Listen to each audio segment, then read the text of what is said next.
What's going on? Welcome into TFEs. I'm Kelsey Riggs-Cuff. I'm Dalen Cuff. And you're laughing already. We haven't even started. You got to see yourself. You did it again. I don't know what this like uncomfortable, weird, like.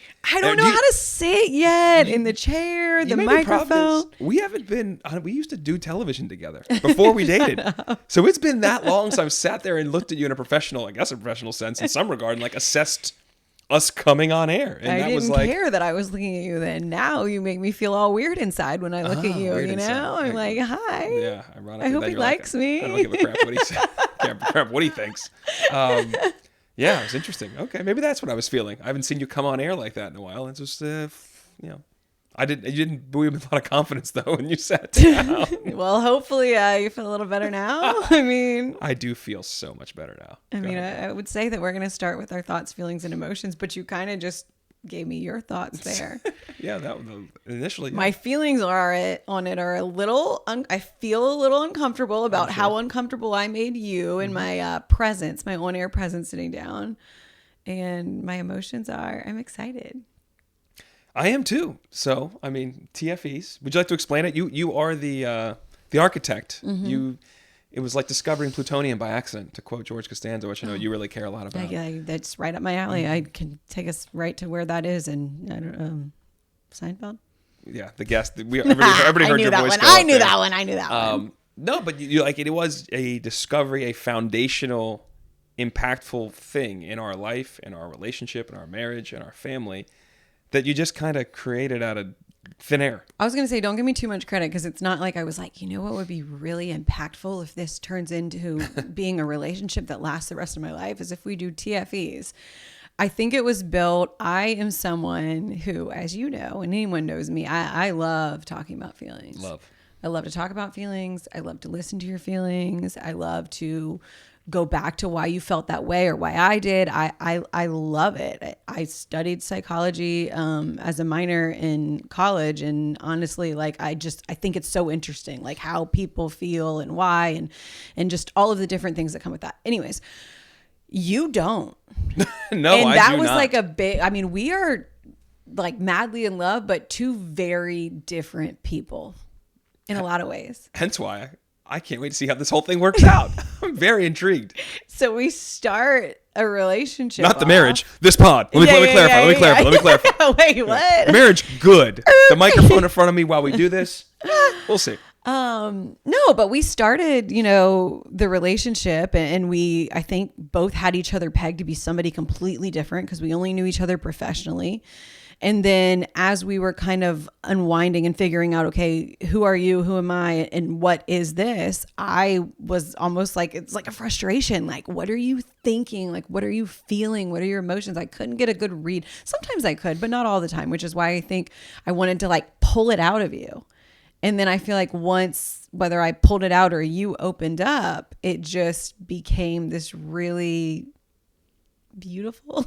I don't want to be too cheesy. Are we going to cry already? No. I was just... It's okay. There's nothing wrong with that.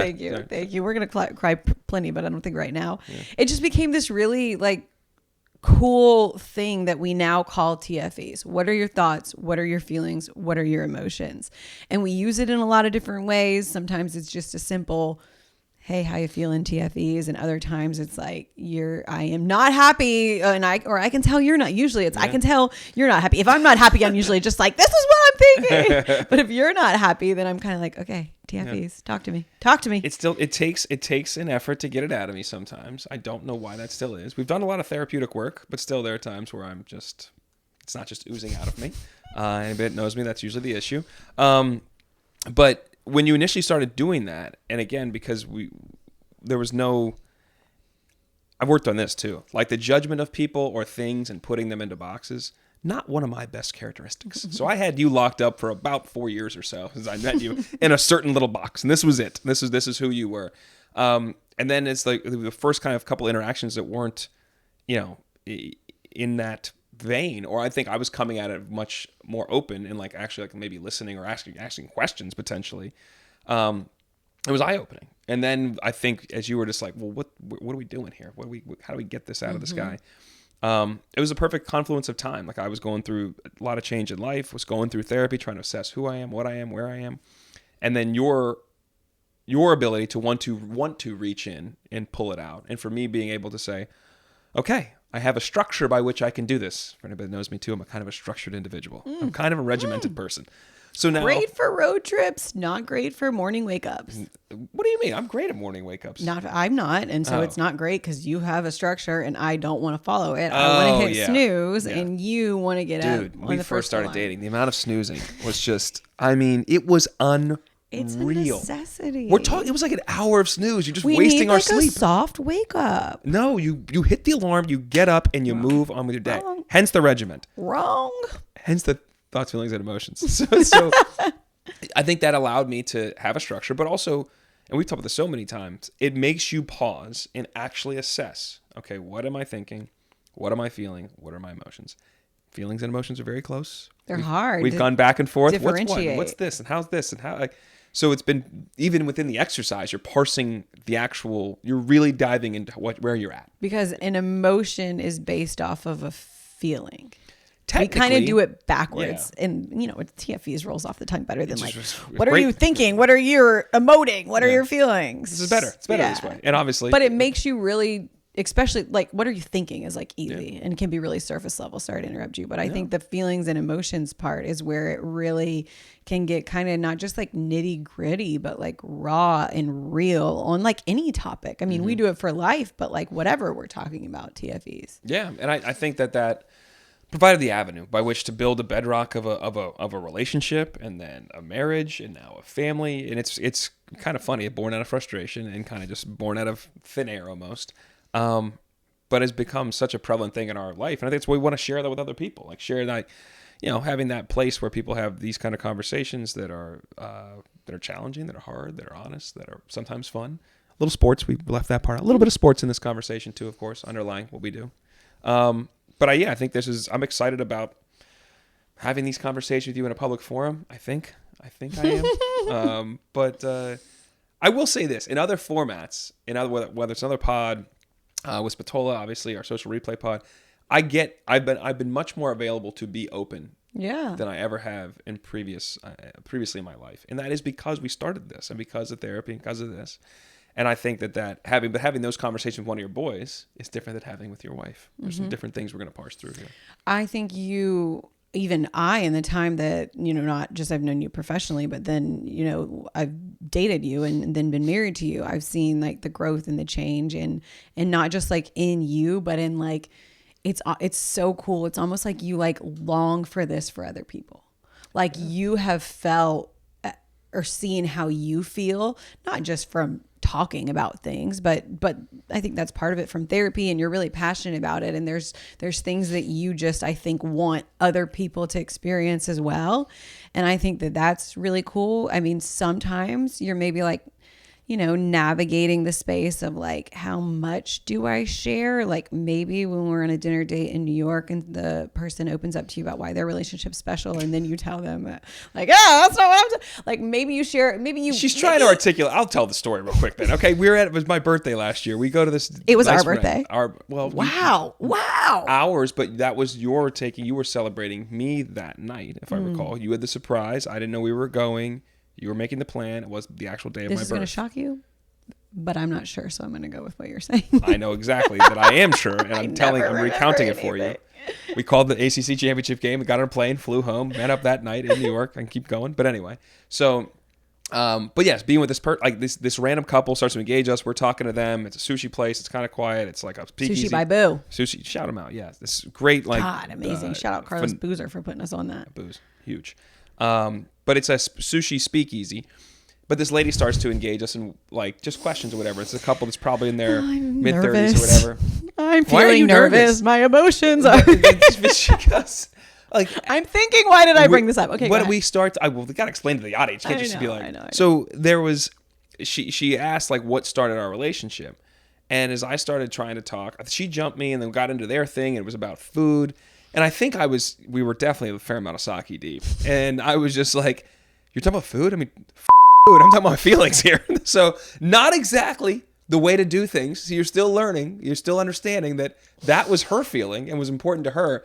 and my dumb ass trampled all over. It was because I was inebriated. I stand by that. If I was sober, I would not have been that aggressive. A timeout. Because yes and no. First of all, I do not think you actually cussed at her. That was like our rendition of it when we came back to it. Oh, that's right. You're right. You're right. You were like, what are you talking about? Feelings. You're talking about food. We're talking about feelings. Yeah, thank you. We now joke around about it as that because that would have been unbelievable. Because she did yell, sir, this means something to me. And she got mad. So if you're out there, we're sorry. And I was mortified. As soon as he said it, I looked at him and was like. But the food part is way more funny though in retrospect. That's why we say it now. But like, that's not what you actually said to her. That would have been really bad. She would have hit me. She was furious. And I guess rightfully so. Well, we should also say that this is like a very intimate setting with like 6 to 8 people. I think we were the only 4 there at the time, and that's how it's set up to be. Yeah. But I would also like to note you did such a good job, weaving your way back in and apologizing that we did enjoy the rest of the dinner and conversation with them. We did, and they took a picture for us too. They took multiple pictures for us. Kelsey was like, "Take more." They were like, "Absolutely." She was very complimentary, very nice lady. F your food. F your food. Anyway, I don't know how we got on that. I don't know. So oversharing sometimes. Yeah. Oh, you were saying that. Yes, I am very excited about this for other people, and do sometimes overshare. And I do think it's because of how I was brought up. Like in a house that's uber competitive, former athlete, where we don't. In that era of men too, we don't talk about you just don't talk about your feelings. You suck it up, whatever you're dealing with, and you just push through it. And that's how we do this thing. And that's how I operated my life for 40 years. Mm-hmm. And I've realized. That's not the best way to do it. I don't think it is. So I do share this a lot with my friends. I've gone through this thing. Whether it was initially therapy on my own, then things like this and being open, like the level of communication. I've shared a lot about this. And I tell my friends now too, all the ones that are married, like you need to go to marriage counseling because a lot of us have a lot of the same issues. I say us meaning the men in the relationship by which you're not sharing, you're not opening up, you're not communicating, you're not saying what you need too. The phrase happy wife, happy life, that shit ain't real. It's happy us, I think. And how do you get happy? Yes, by what you understand what your wife needs and meeting her there to make her happy. And hopefully she'll do the same for you. Yeah, so happy wife, happy life does still exist. Well, not at the dude's detriment. I'll tell you what, that does not and work. Happy Well. husband, happy us too. Nothing rhymes with And maybe husband. we're simpler to please too. Who knows? Well, I think yes, that's probably given we know that. Yeah, I think that there was something you said there about just your passion and talking to your friends about it. I can think off the top of my head. I remember like on my sister's wedding card, it's like, give her shower, give a piece of advice. I'm like, share your TFEs. Remember when we were in New York too, we were sitting there and I was like, for my birthday, what I want is for everybody to share their TFEs. And my poor brother-in-law, Max was like, what are you talking about? You're crazy. But it is something that I think that we have seen how much it's helped us and how, for me, it's so easy for me to talk, but it's facilitated deeper conversations. Mm-hmm. We've sat on the couch watching the background of the Apple TV and all the pictures coming through and like with plans to watch TV. And then you just sit there for 2 hours and all of a sudden you're like, oh, wow, that was crazy that, and that's not always TFEs. That was just us talking and catching up sometimes. In the beginning, we don't have that Apple TV anymore. So we don't get those same home screens. It's just the stupid fireworks now. I hate the screen that's on our thing. It's not even real fireworks. It goes dark. Dace likes it. Dace loves it. So does Lyra, actually. Yeah. But yeah, I think there's we are like the Pied Pipers of this. Like you are at least like the mouthpiece of TFEs and trying to promulgate your message to friends and family about how this has helped us. Promulgate. Big word. You said it. Help other people in their relationships. Let me ask you this though. How do you feel about, we've been doing this for a long time. We do it personally. How do you feel about doing it with a mic in your face and a camera in front of us? Yeah, it's going to be a little different. I feel good about it. I'm excited about it because I do think it's something that is impactful and also has come pretty easily for us. Now, that doesn't mean that it's always easy because sharing them are hard sometimes. I'm excited too. Also, like the accountability piece. We used to do this like every day. Yeah. And sometimes it was just like to catch up. And other times it was, if it was something deeper that we needed to talk about. And I feel like now we kind of resort to it more like when things are hard, like TFEs are like contentious, and not that that's often. And to me, it's, not that it's not often, like whatever. Everybody has their thing. Everybody's dealing with everything, and there's frustration with young kids and career transition, and there's all types of stuff in everybody's life. Yeah, the baby's moving, by the way. I'm looking at the monitor now, so that's speaking of that, fun when Dace is up just here. Just gonna pause. This is our first experience in doing this with a child below us. Yeah, he's chilling for a second. We'll see what he does. But we used to do it a lot more, so I think it provides a level of accountability as well for you and I to continue to like keep not those conversations going, because also I think the cool thing is like when you get the groundwork and you share your TFEs, and it doesn't just have to be with a significant other, it can be with friends, family, whoever. It just facilitates conversation further in the future, because in a lot of ways, when you are emotionally vulnerable with other people, it leads to a whole lot of different avenues, I think, to continue that relationship and to watch it grow and flourish. And I think we have seen that and lived it. And I feel pretty good about doing it with a microphone in front of me. I'm interested in this for a couple different reasons in terms of how this is going to play out. Okay. Because I do think at the beginning of most episodes, we should kind of do a check-in of like, what are your TFEs? Just kind of like an opening, as we're going through some things. Maybe like, where are you at right now? Which we've used it before, as we've said, as that kind of check-in moment. I imagine there's going to be a fair amount of days where we're supposed to record this day at a time, where we may not be floating on cloud nine, might not coming in happy and feeling great. And I'm interested to see how we navigate one of these conversations or two of these conversations when you're in a challenging moment. Mm-hmm. And sharing that with each other, but sharing that with an audience is a different thing. I also just think that, this is not normally how I'm wired. So if things aren't, if they're not sharing on my terms necessarily, like if you're trying to get something, you're asking questions, sometimes you're sharing when you're not like, not that you're not ready to, maybe you haven't contemplated it enough. And it's different to do it again with a microphone in your head as you're trying to parse through some things. So microphone in your face. So I think that's going to provide like a different lens for us to kind of navigate this and figure this out. And hopefully the audience connects with that and, feels that, because I mean, we're all doing this in a similar vein. Yeah. You mentioned, it not always like being necessarily good things. And there's like different things that other people are dealing with. Like, let's be honest, like this year, it's been hard. Hell of a year. And I feel like that started in January for us. We got married and I was like, this is going to be the best year ever. I kept saying in last year, like, how could we ever top this year? It's like, God, thank you. Joke's on me. We're not doing it this year. Just kidding. But when January started off with us getting married and like this, you can't even say perfect little day. It was perfect for what we wanted, but I had the flu and Dace had the flu and it was so cold. It was like 4 degrees. So cold, but we already had the plans. And so anyways, that was obviously the highest of highs and such a special day regardless. And then we've had so many hard things that have happened since then. So when you say like sharing with the microphone, like honestly, down like in a lot of ways, I'm excited for that because there's so much like, back when you had me in a box and work, you were like, oh, this girl in her social media and her just posting on her vacations. But like life is hard and social media doesn't see a lot of that. Like I always tried to post like the squirrel in my house and, all the other things and be a little bit more real. But I'm excited to share that too, because I think that's real. I think it's necessary. I think it allows other people to feel more of what they're feeling and experiencing, and also hopefully have some compassion, because you never know what other people are going through in that exact moment or what they've gone through that have led them there. And so I'm excited is a weird word to say when I think about, all of the heavy things that have, we've navigated our way through this year. And obviously also lots of great things. I feel like one day I'm like, oh man, it's been a hard year. And you're like, yeah, but it's been really good. And the next day you're like, oh man, it's been hard. And I'm like, yeah, but it's been good, which is why I think it works. Yeah. We're pulling each other out. Like you be 10, I'll be 90, and then we'll switch. But I think it's important. And I think I'm excited for that opportunity, because I do think, you see, especially, 2 lives in the quote unquote public eye, being on TV, you see 15% of it.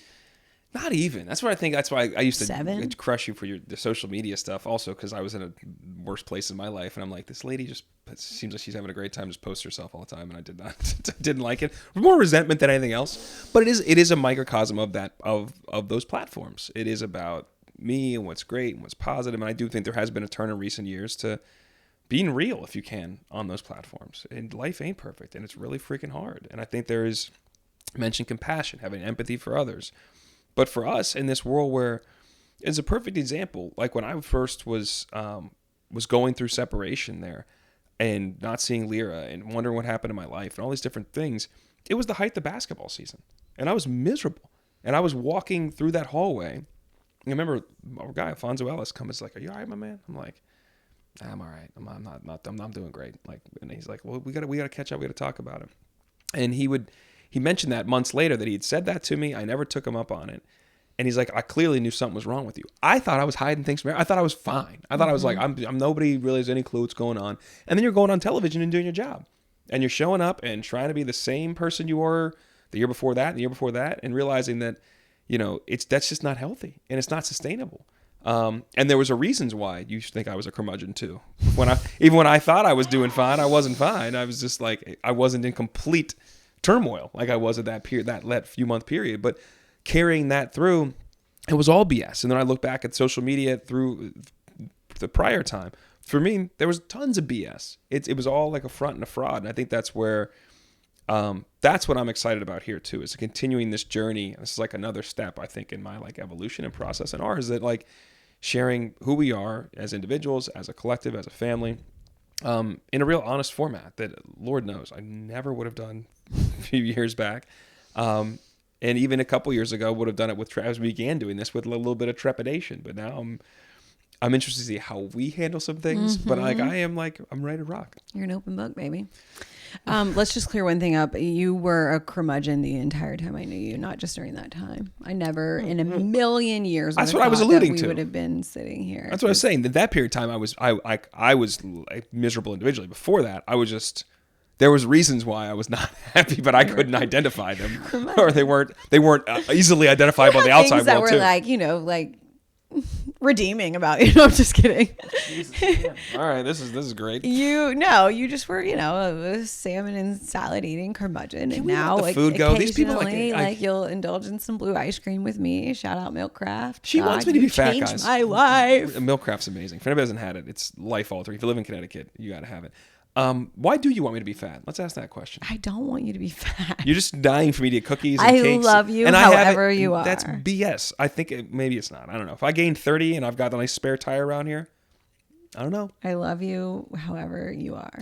I do love how you look. Well, thank you. Exactly. And this is where we're doing this for. I'm not working out for health benefits, right? This is pure vanity. So like that's we're trying to keep this thing together on the tracks. I don't want you to be fat. You just like back to the regiment, you want to have a dessert every now and then, it's okay. I'm not good at now and then, though. I have a sweet tooth. I'm better just abstaining from it altogether. I know, but life is, about enjoying things in moderation. And so I think sometimes you just have to practice that. You just have to be open to having things in moderation and enjoying them and not completely cutting yourself off from blue ice cream with toppings or Oreo ice cream cake that's homemade in our freezer that we just I had the other night. Polished off. I did. I took be part. Sad. Let me ask you that there.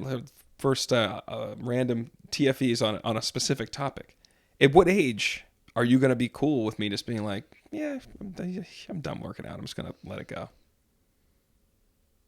Do you have any thoughts, feelings, emotions on your potentially fat husband? You're not. No, potentially. No, because if it's my 55, little is butt it 60, needs to be is it in the gym 65? more than it has been lately. I'm saying at 55, 60, 60. At what year would you I'm just trying to project when I can just let myself go. You can do whatever makes you happy as long as you keep trying to make me happy too. Oh God. All right, that's not the real answer, but okay. I don't know. Actually, the real answer is that never, because I know that you have a little bit of your curmudgeon ways still in there. And if you don't get your workout in, that comes out. Sometimes I'll just look at you and be like, I got it. Sorry that you let me sleep in this morning and you had days and you didn't get to work out, but you should really go do that. I think that happened yesterday, actually. Like, when do you need to get a workout in? Yeah. Okay. You didn't answer my TFEs there, which is not a normal thing, but okay. I will give you the my brain has been hardwired that if I don't do it, then I'm physically affected by not working out. That's how you are about TFEs too. If you don't do it, then you're like physically affected. You don't give sometimes me you tend TFEs. to ask at 1 a.m. It's like, this is a tough one. All right, here we go. It's fine. Here It we go. works. I just asked you one. I didn't get any answer. No, you did. I gave you my thoughts are that I think you should continue working out because it makes you happy. My feelings are that I love you no matter what. So I can't put a number on that. Down cuff. My emotions are, see, this is where it gets hard. My emotions are, it makes me anxious that you think that I want you to be fat. Oh, well, okay, that's fair. Why would it make you anxious? I don't know. Okay, I was like, wow, we took a left turn here, and now it's back on me. I think everybody should they should do what makes them happy. I have a TFE question for you. What you got? There's one little thing in this room that's very important to me. It's something that I have recently put a lot of thought into. It is this tiny little statue that's sitting right here. I thought you were going to ask me to guess what it was. I didn't know if you thought it was one of them. I got all kinds of little mementos and knickknacks back there. This little... Which I called shit earlier today, by the way. My bad. God. Yeah, that was terrible. This you were carrying it up like a basket of stuff. I'm like, what is this? And I told you it was what? I heard... I know what I said. I don't remember what you said. What'd you say? Our wedding flowers. Oh, that's right. That was one thing. I mean, there was a whole basket of stuff. I was like, a whole basket of nonsense. You're hurting my feelings. Not bad. Okay, this little statue that I found, and I just think it's the greatest thing ever because if you're just listening, it looks like a thinking statue, but it kind of looks like it has a heart in the middle because it's hollowed out, which I just feel like is really like very TFEs. It is. I think you're trying to make it our brand like logo. It is. This is our brand logo. You're obsessed with it. There's no brand, but this is our brand logo. This is it. Dude, that's how they create a brand. Logo first. Actual brand, that's secondary. Don't worry about it. Yeah, I don't... TFEs. My thoughts, honestly, were why didn't you just actually get the thinker? But this goes back to how I'm wired. So let's go with the classical, traditional, recognizable thing. But that's probably not... Can't brand ourselves around that. A little more out of the box. My feelings are my wife has a weird obsession with this. I'm okay with it. My emotions about it, I would say that like initially it's one of those things that I react like, what is she doing? What is this? But as you've not just your joy for it, I do think it's prescient and it's like manifesting in your head. Like you have a vision of what you want this thing to represent for what we're doing here, what this means to you. Why you connect with it, why you really like it, which I think the more you've brought it up, the more it's been obvious to me that like you actually like really like this thing and think it has like a symbolic meaning to you. And so do you. It's coming around to me. It makes more sense. I like that you integrated into our little thumbnail somewhere hidden. You like your Easter eggs. Shout out to Taylor Swift. We have a green background. We're also dropping something green. Hold on, is that why we have a green background? What? I'm gonna repaint this thing today. You're not repainting. If I knew how to paint, if I would ever paint anything, I would repaint it today. Okay, story time. A miracle that we sold my house in Connecticut prior to where we live now because of how poorly you helped me paint the front porch. When I thought... Anybody listen to what we're talking about. The steps on the front porch do not sell a house, but go ahead. I didn't even let you paint the steps. Whatever, I let you paint the siding. What is it called? The lattice, where it's like the... Ooh, that's a word. I'm pretty sure that's what it's called. It's kind of like lettuce, but it's lattice. Okay. Dace went back to sleep, by the way. Dude, look at him agreeing with us in an unbelievable manner. Come on, buddy. I was already just saying, wow, you are really handling... Because I can't see the screen because of the light. Oh, I can see it. It says so I see the reflection. Per minute, so he's sleeping. So the fact that you were, I thought, just plowing through, I'm like, look at her commitment to this right now. I would do that to her, baby. Anyways, Dalen, you... Me neither. You were so kind. You were so kind. I say kind. You were so kind. I was 7 months pregnant. We bought a new house and we're moving in. So kind is a loose term. But you come over to help. And my man is not a handyman. My man would pay anybody to do anything in like domestic fashion. Can I make one argument? Sure. Except for cook. I would like to say, I think out of the entire male population in America, I'm bottom 3 handyman in the entire population. You did help hang the shelves. And, well, that didn't go without sweat and a lot of anger. I mean, you know when I'm really mad? I don't talk. How much did I talk last night with no music? Which was a lot of fun. Yeah. I will submit my brother's up there too. He's one of the top 3 as well. Brothers Cuff, 2 of the worst handymen in the country. Continue. Okay. Yes, is what I would say. Especially based off of your ability. There's certain things like my dad had me let me help paint walls and stuff. And there's different techniques about, you don't just like go all over the place. You kind of follow things. I trimmed this like very nicely.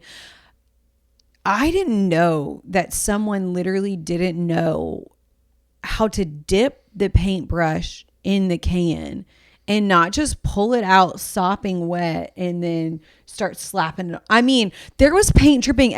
I'm like looking at you and I'm like, I'm so happy he's helping. Do I correct him or not correct him? Luckily, you're just dripping all over the grass. But still, then I'm like, I'm not cutting the grass before. There's just going to be all this paint when somebody shows up tomorrow. You were like 3rd grade level bad. Maybe, no, kindergarten level bad. Like Lyra could paint. She does paint. Thank you. I take pride in that. Thank you. It was bad. Guess what I haven't done since then? Painted. You got it. You said you got it. literally last night we're putting all this together. Do you need me to paint? No. Never. Do I ever need you? There was a man that once said he's been canceled since then, so I'm not going to jump into why from 1980 stand-up. It takes genius to fake such stupidity. Sometimes it gets you out of things you didn't want to do in the beginning. That's so not this true. one is You literally thought you were doing a good job. No, I think no. I'm not comfortable. I thought I was doing whatever you asked me to do. Well, didn't do a good job. Wear that.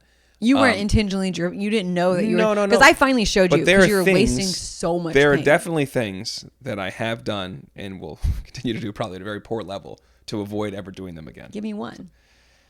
I mean, I'm a terrible cleaner, right? Yeah. Horrible cleaner. You've been doing good the last couple of days. I'm a terrible cook. That's just moving stuff around. You're not a terrible cook. You just don't want to cook for me because you think I'm picky about it. No, you don't want me to cook for you. That's not true. You are picky. Do you want the real thing is I'd rather cook at times than deal with putting Days to bed and stuff like that. So I'd rather be in the kitchen than dealing with a little man at times. So there's your honest admission. I've given it to you privately. I'll give it to everybody publicly. I think this was even before Days. Well, no, I do like to cook. I'm particular about my food. Regiment. So why? So that just makes sense. And I don't think you love to do it. No. And you love to do anything that has to do with little man days. So there you go. That's why he says mama all the time now. Probably. It's not many dad in there at all. Can we go any, just real quick, TFEs on like how many times a day he's saying mama versus never saying dada anymore? Wow. Okay. This is fair. Because I've spent a little time in this the last couple of days. Because I'm sure you've heard me saying dada. Yeah, and you don't usually do it. You just let him do his thing. Now, granted, I will say this too. I would say, what percentage of the time do you think I speak to him in Portuguese? Is dada different in Portuguese? Yeah, but I don't ever say papai or I don't ever say other names for dad either. So go ahead. Okay. I'm just saying the actual language, 70%. 70%. Well, I would say when you're with him, if I'm gone, it's probably 100% or like 95%. I meant when you're there. So I was saying when I'm there, it's 55, 60. So I needed a witness. I'm attesting to what is happening. I want you to. Did you just set me up? No, because you're there. You can't speak to when you're not there. So yes, when you're not there, it's like 98%, 99% of the time. It's very rarely am I speaking to him in English. Why I set that up is because how many times do you think you've said mama to him? Not that many. Is a million not that many in this context? No, I don't. What? Babe, come on. How many? You've been saying mama to him since he was like 3 months old. I don't and say dad. then he picked up it. I don't say it anymore. My goal is more like I want him to understand this sort of language and have a sense of what I'm saying and how I'm saying it and can he ever pick it up. Your motivation was mama. I get the difference. So the outcomes have been kind of what had happened. No. Yours is mama. Mine is trying to give him another That's language. not true. That's okay. That's okay. Not true. I say that somewhat tongue in cheek. I said I don't say dada that much. I think you actually say dada more than I have. And yeah, because I feel bad for you lately because he's not saying it ever and he's just talking about me all the time. Yeah, he is. But whenever I open that door sometimes, he comes running over to it. Oh my God, he it's does. He's obsessed with you too. But no, there are I've had the last week or two, there's been some thoughts and some feelings and emotions about the fact that he does not say dada very much. It's occasional. It's very occasional. But yeah, I'm over here like, do I force this? Do I change this tact? I feel like I'm so much more interested in him being able to understand Portuguese or have any chance of learning the language earlier in life. Lord knows he'll never be fluent. He's probably never going to speak it without having like. Lord only knows. You don't know that. It's really people that are fluent Brazilians or fluent Spanish speakers. Like if their kids don't speak it elsewhere or continue through life or have other family members, it's really hard to make that stick. But saying. no, my like feelings on it are a little. Makes you a little sad and I think from an emotional standpoint, I try to not like let it bother me. But it'll come around, I imagine. But it's a little weird for sure. Well, he's said it plenty of times before. He's just, I think, starting to enter this like mama phase lately, it seems. And sometimes I don't even know if he's saying mama, because sometimes he'll just like, now it's just like if he makes any like word that sounds like it starts with an M, he knows that like he's trying to get my attention. He'll just walk up and be like, ma, and touch my leg to get me to look at him. Mm-hmm. So I'm like, that's not even mama. You're just like cheating now. I think he's saying ma. I think he's like, once he's like, ma, ma, ma. Ma, the meatloaf. It is. Sometimes he just sounds like he's doing that. I'm like, dude, what is this yelling of ma right now? And kind of like you said, though, it doesn't matter if he's saying your name, because like when he looks at you, when you like turn that corner or you walk in the door, he like runs over. That's like pretty cool. That's parenting. You about to give me some TFEs on that? I thought you were about to get emotional for a second there. No, I don't think so. Not there. Okay, we got our TFEs on that. We got our we got into a lot more TFEs than I thought that we were going to. Real quick, teeny sports. Wait, before you go sports, I do have a real one that I want to articulate. When this posts, please let this be true. Oh man. We will have gone on a 2-night trip up to the Berkshires, little resort up there. Friend hooked us up. Very excited. We haven't been able to take a solo trip, and I think we went to New York for a night in November. Yeah. We were hopeful to go to Cabo in April. Another friend situation there. My heart is still broken from having to cancel that trip. We're going back. We're going back next April. Oh God, please let us go back. But what are your thoughts, feelings, emotions on this potential getaway for you and I for 2 days? My thoughts are, it is looking like an incredible opportunity, a beautiful place, and it is much needed. We've alluded to like this year and some of the hard things, and then also, like some of the just normal life things and family and being busy and all of that. So my thoughts are that it is much needed. My feelings are, I feel excited, cautiously optimistic. We need childcare help consistently, but we need consistent schedules for that. And now we can just spiral if you want, really, all of my like thoughts, feelings, and emotions. And we need little Dace Man to, make sure that he's good to go to be there. So those are my feelings. Cautiously optimistic, but very excited. My emotions are this is where it gets complicated, because I'm like, I had an emotion that popped to mind, but it's not like my lead emotion. It's just like the easy emotion. So the easy emotion that comes to mind is like, there is some anxiety anytime that, for me as a mom, I'm not with my kids, there is some level of anxiety. Especially, I'm excited. This place, you disconnect, you leave your phone only in your room, have it in certain places. I'm excited for that. I also like want to know my baby's good. So that is where the anxiety comes in. But emotions more so than that are emotions.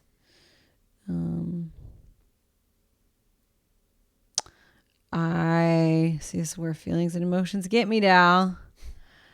I'm just happy. I think I'm happy, but I'm also I'm happy, but I'm heavy, I guess. It's a good way.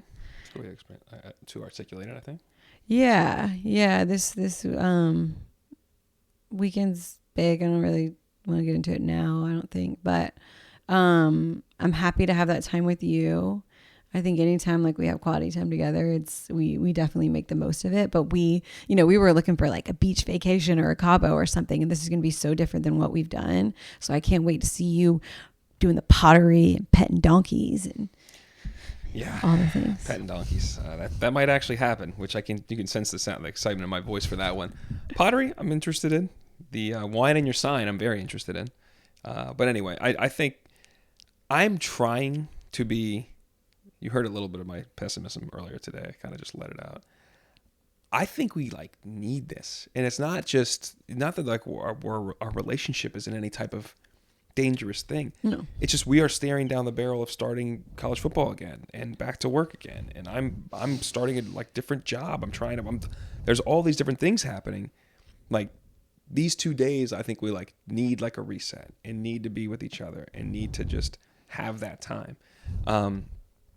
I think some of my feelings about it are there's an anxiety that it's not going to happen because the childcare thing continues to kind of be in flux a little bit. Dace was under the weather earlier this week, which I know is nobody wants to leave their kid not feeling 100%. He seems like he's getting back to normal, but we don't know. So there's like an anxiety in that, and there's like a bit of resentment. Like I just in terms of like just the setup of life where we know so many people in this area that have family around and have childcare right there, that are willing to raise their hand and help their cousin or their brother or their aunt or their uncle or their niece or their nephew or their daughter or their son. And we don't have that. And it's hard because it's like, God, it's just like every time we try to do something for each other or for ourselves, it just like can't get done. And that's where I feel like cautiously optimistic is like the best thing I feel right now. Like I really don't know if this is going to happen still. And I don't want to know how I think it is. My reaction, if it doesn't, it's not going to be well. I think it is. But I think that's like, I've had this feeling of, so you mentioned the anxiety about it.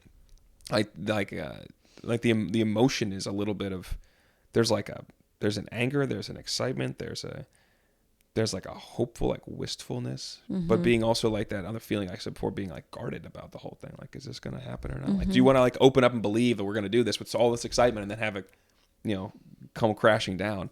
I don't handle those very well. And I'm trying to avoid that. While hoping that this actually happens. So I think there's like it's weird too that you like, the only thing I will say that I 100% know, I shouldn't say 100%, 99% believe that when we go somewhere, like there's never a question of like, will we enjoy it? Will we have so much fun? Will be us connecting? And if there's any type of argument or whatever, like we get through those things. I think we both appreciate like the rarity of moments, or if there's something that throws somebody off, it's something is said and kind of addressed and doesn't fester, and we're moving on. Like it's and moving on together and not ignoring what happened, but acknowledging it and trying to be like, all right, we're not going to let that bring us down. We're going to understand where that person was at. So I know if we're there, we're going to love it. And we're going to look back and be like really happy and very grateful that we got to do it.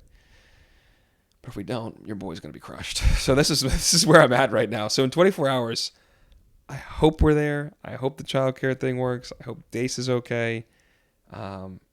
But I do think there's a difference between men and women too. And I wonder if it's like just like a biological thing as well as like how I'm wired too. Like when we're there and we're shut down, I want to be like shut down with you. I don't know if you can do you think you can fully do that? No. Yeah. I mean, I can do it in like pieces, but when we come back in the room after this yoga session or after this wellness walk or whatever, then I'm going to want to be like, and this doesn't even have to do with like the fact that he like necessarily just like wasn't feeling well a couple of days, because I do think it's like teething, which my God, like how is it just like the first 2 years of a child's life that you're like, are they teething? Is that what's wrong? He's like a shark. I don't know how many teeth. God, he has so many. He's got like, well, he had 12. It's like 16 now. I don't even think it's just that. I just think I think it's how I'm wired. I want to know. I want to see his little face. I like to look down at that little screen and like see that he's there. And I don't think that is like, says anything about you that like you don't feel as much like that, or I do, or I'm too much, or you're not enough. But yeah, I think that I can be incredibly fully present in a lot of big chunks of time while we're there. Okay. Well, I hope we get to do that, and I hope it happens, because if it doesn't, I'm just gonna say right now, I'm going golfing. I got it. I'm just putting it out there right now. I'm not gonna handle it well, so I'm just gonna say right now. Can you the way stop to make me feel manifesting better, negative things? Like we're we're gonna be on vacation soon. It's gonna be great. It's gonna be a vacation that's very different from other vacations that we've had. and it's gonna be like 40 hours, so we gotta enjoy our time. Yeah, clear headspace. Really thinking Floating through meditation. things. Floating meditation. What that even means, but I can't wait. I'm gonna float away some of the things from this year and float in some new things. Yeah, and as we wrap up, I do think you've alluded to it a couple times in the next episode. It's been a hard year for a number of reasons. I think we'll get into at least one of those in a really big way, and then we'll see. Make my eyes water already. We'll see what else. But I think we're looking forward to sharing some of the challenges and connecting with some folks that maybe have gone through similar things. But unfortunately, it wasn't just one thing. It's been a lot this year, but we've had each other. We've had our TFEs to get through it. Had our family, definitely. Friends. Wouldn't have it any other way. Me either. Let's do it again next week. We'll see you there, love. Actually, I'll see you in 10 seconds. Let's go get our baby. He's moving.